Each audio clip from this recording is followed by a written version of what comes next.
Working around the farm sometimes not that easy and it can be overwhelming as well. I try to build some of the things that eliminate some of the work, and it helps a lot when it comes to chores.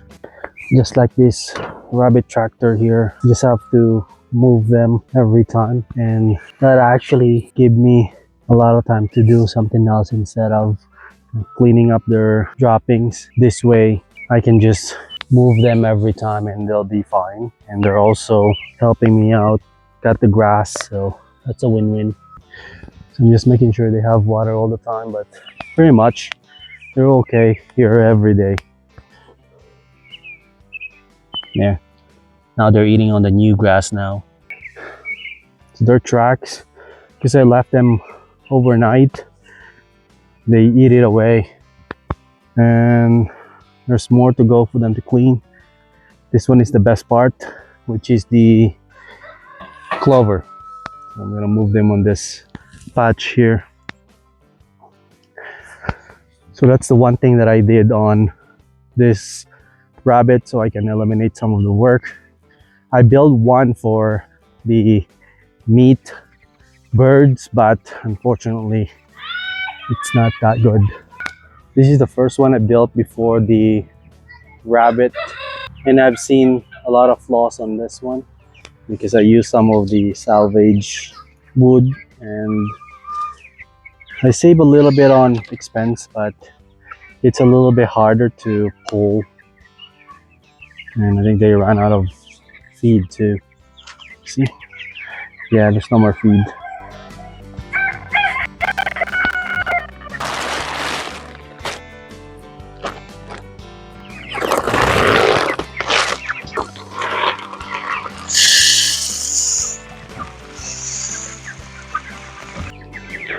I like to try. He's our first meat bird this year. I like to try one. It's faster to grow and there's a lot more meat. I might have it for business one day. Having to raise them and learn how to do that, I think that's the first step for me instead of going all in right away. So they were born in June 2 and I got them here in June 3, the day after it was delivered. They put on a lot of weight. So they're munching on the feed that I give them. I think they ran out of feed for quite a bit, but it's this morning there was still a little bit more. But they're going after the grass too. They have fresh grass. I just drag them every time and still works as a chicken tractor. So there you go. I'm just gonna drag them along this part of the land and then all throughout there because the chickens are right on that area, so it's a good spot. Sometimes I look back and it's nice to see when you're seeing progress, and not much work in the afternoon when I do everything in the morning, feed them, give them water, and in the afternoon I check whatever is needed, and normally it's not much. And the doe here, they're almost ready for another kits. Well, the grow out is in the tractor.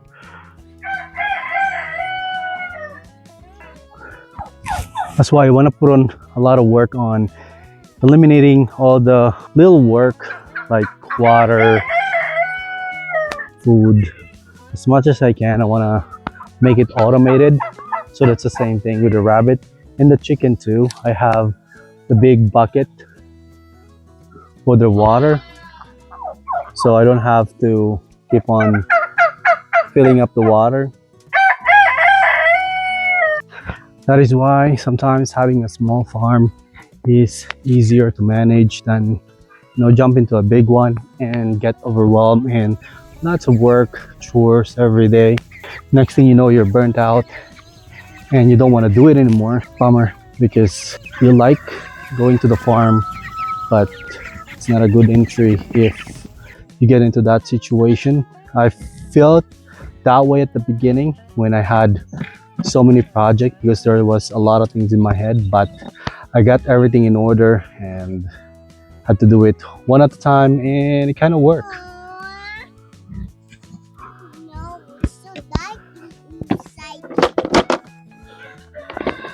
This is what I like with the pigs because they are the garbage disposal. So the kitchen scrap goes to them. Of course, don't forget we got Bobby here. Bobby, you want your water? I'll give you water. Hold on. Let's be the goat. Bobby! Now I got a special treatment for Bobby because he's kind of slow. Bobby, here. Bobby, eat first.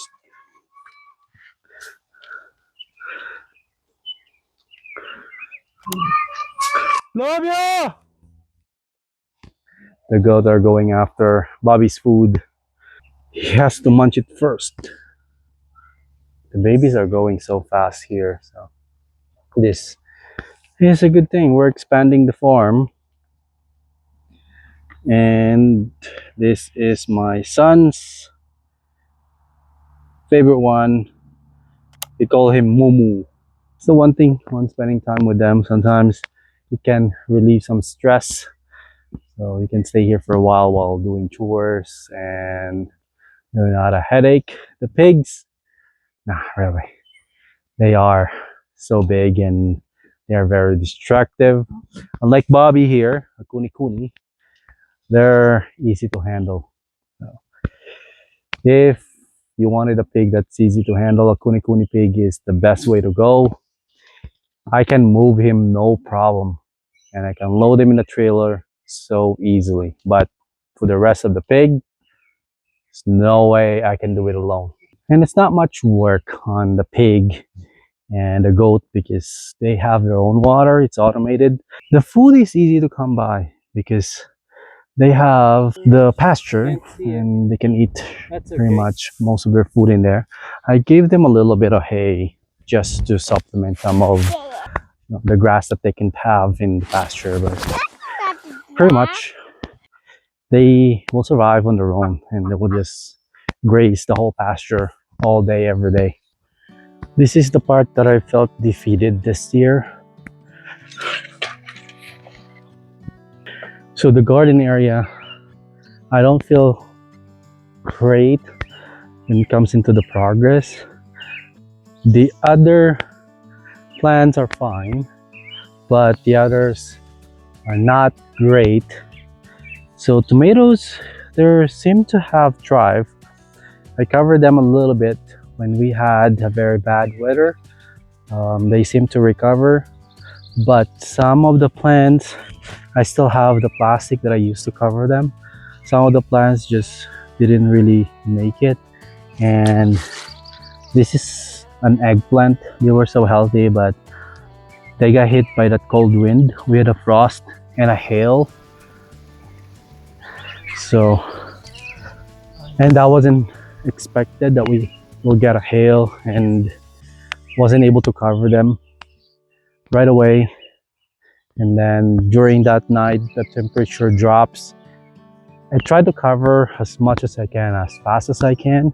Unfortunately, some of them got hit by that and they are in self-defense. That's why some of them bolted, some of them really died. It's like this one right here. So that was very healthy and it died. Now the chili though, they're still surviving. So hopefully I can get something from there. The romaine are still good. I was able to cover the zucchinis because I was thinking I need the zucchini because they all grow fast and I can use it in the kitchen. Also, I can feed it to the animals faster. And same with the lettuce. I'm using some of the lettuce to feed the rabbit so I can save some of the feed. I don't need to feed them. Not in the tractor. The tractor's fine because I can just drag them around, but for those that are pregnant right now, so I need to feed them good food, which I'm getting from the garden. And these are very healthy lettuce that I can just harvest anytime for the rabbit. That's the part where I feel a winner, but most of it really died. So I guess I need to focus on getting a better quality of soil as well, because that's one of the factor why they also bolted, because it was so dry and all of a sudden they get this wind. So I need wind protection and a good soil. So the plan this year is to compost more, so I can have a better soil, because it's so sandy. And once we get a better soil, we have a better growth, and they can grow fast and they can manage all temperatures. Onions are fine, they're very hardy. I'm focusing on getting some compost this year. So I actually build a compost area so I can make more compost in there. By next year I should have a better quality soil for the garden. I guess nothing can be done in just 1 year. I already built this garden just this year, so it's a lot of work, but it's still a big progress, even though half of the plant died. And yeah, this is one of the things being in a farm. There's always a win and there's always a lose, but another year will come and we learn from our mistakes, which I will improve again next year. But at least we are making progress. But again, thank you for watching, and I'll see you in the next one.